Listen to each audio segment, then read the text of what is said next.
दोस्तों नमस्कार। स्वागत है आपका हमारे YouTube channel target exam studies में। यूपीपीसीएस प्री 2024 के लिए टेट सीरीज जारी है। तो इसी क्रम में आगे बढ़ते हुए शुरू करते हैं आज के वीडियो को। वीडियो का पहला प्रश्न, बिना विधानसभा के सदस्य निर्वाचित हुए कोई मंत्री कितने समय तक पद पर बना रहता है?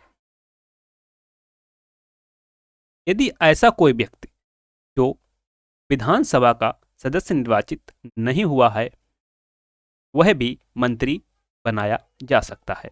ऐसा प्रावधान हमारे संविधान में किया गया है,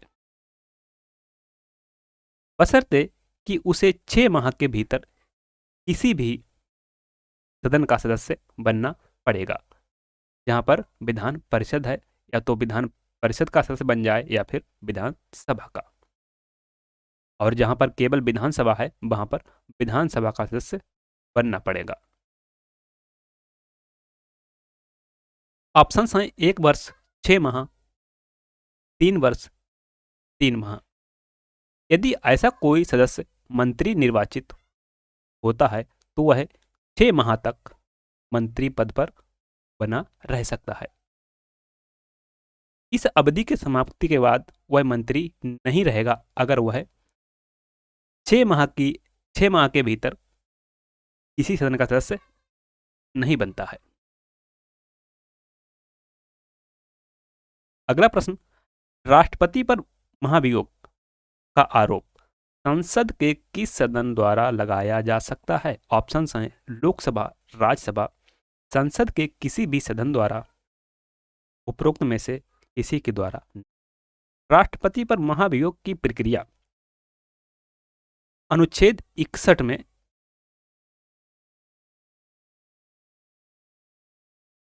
बताई गई है। ऐसा आरोप संसद के किसी भी सदन द्वारा लगाया जा सकता है। ऑप्शन सी।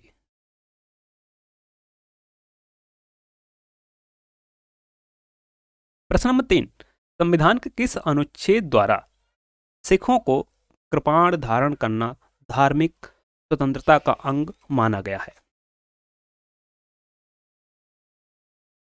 अनुच्छेद 25, अनुच्छेद 24, अनुच्छेद 27, अनुच्छेद 26।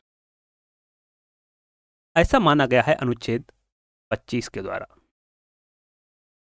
अनुच्छेद 25 अंतःकरण की और धर्म को अबाध रूप से मानने, आचरण और प्रचार करने की स्वतंत्रता प्रदान करता है। वहीं अनुच्छेद 24 में कारखानों में बाल श्रम का निरोध किया गया है। अनुच्छेद 27 में किसी धर्म विशेष की अभिवृद्धि के लिए करों के संदाय के बारे में स्वतंत्र। अनुच्छेद 26 धार्मिक कार्यों के प्रबंध की स्वतंत्रता प्राप्त करता है। अगला प्रश्न, भारत के संविधान में सम्मिलित समवर्ती सूची किस देश की देन है? ऑप्शंस हैं सोवियत संघ, ऑस्ट्रेलिया, इटली, कनाडा। समवर्ती सूची का प्रावधान ऑस्ट्रेलिया के संविधान से अपनाया गया है। प्रश्न नंबर 5, सरकारिया आयोग संबंधित है उच्च शिक्षा से, शेयर घोटाले से, नदी जल विवाद से, केंद्र राज्य संबंधों से।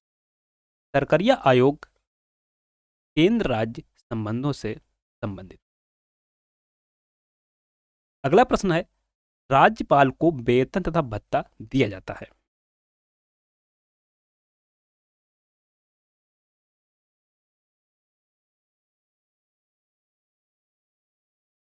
ऑप्शंस हैं कंसोलिडेटेड फंड ऑफ स्टेट से, कंसोलिडेटेड फंड ऑफ इंडिया से, कंटिंजेंसी फंड ऑफ स्टेट से, ए और बी दोनों द्वारा।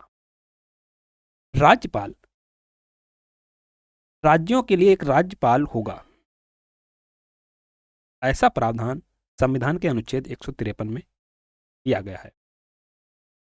और राज्य की कार्यपालिका शक्ति राज्यपाल में निहित होगी, ऐसा 154 में बताया गया।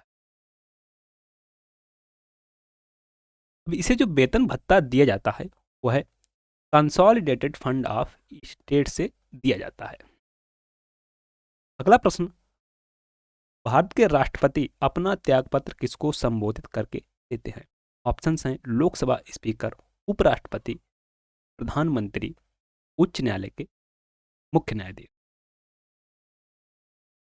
यहां पर सही ऑप्शन है ऑप्शन बी, उपराष्ट्रपति।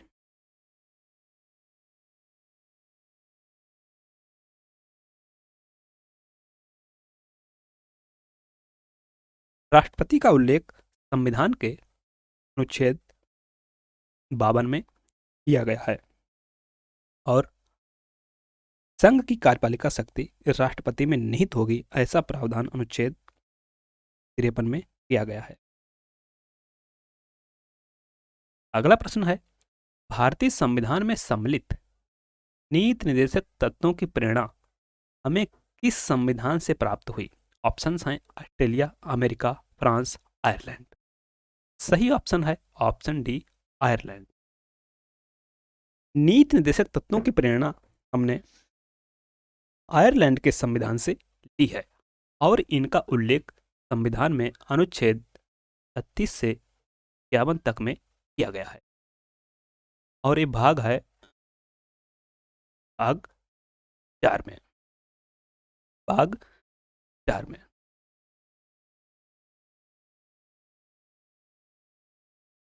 अगला प्रश्न है, भारत में उपराष्ट्रपति का निर्वाचन होता है संसद के दोनों सदनों द्वारा, संसद के दोनों सदनों तथा राज्यों की विधानसभाओं द्वारा, भारत के राष्ट्रपति द्वारा, लोकसभा के सदस्यों द्वारा।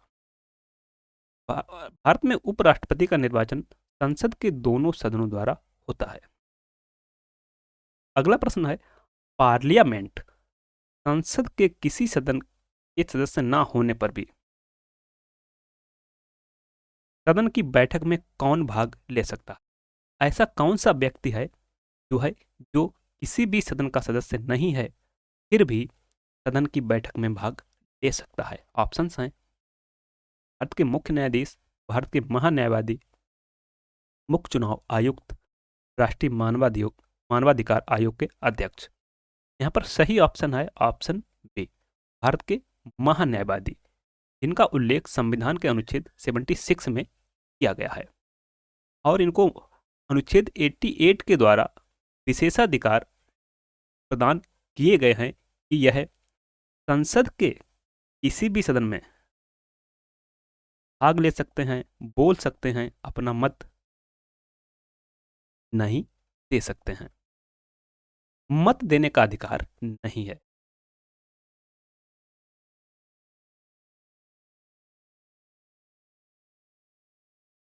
Thanks for watching. वीडियो को लाइक करें, शेयर करें और चैनल को सब्सक्राइब नहीं किया है तो प्लीज़ सब्सक्राइब कर लें तथा बेल आइकन को प्रेस कर लें, इससे हमारे आने वाले वीडियो का नोटिफिकेशन आपको मिलता रहे।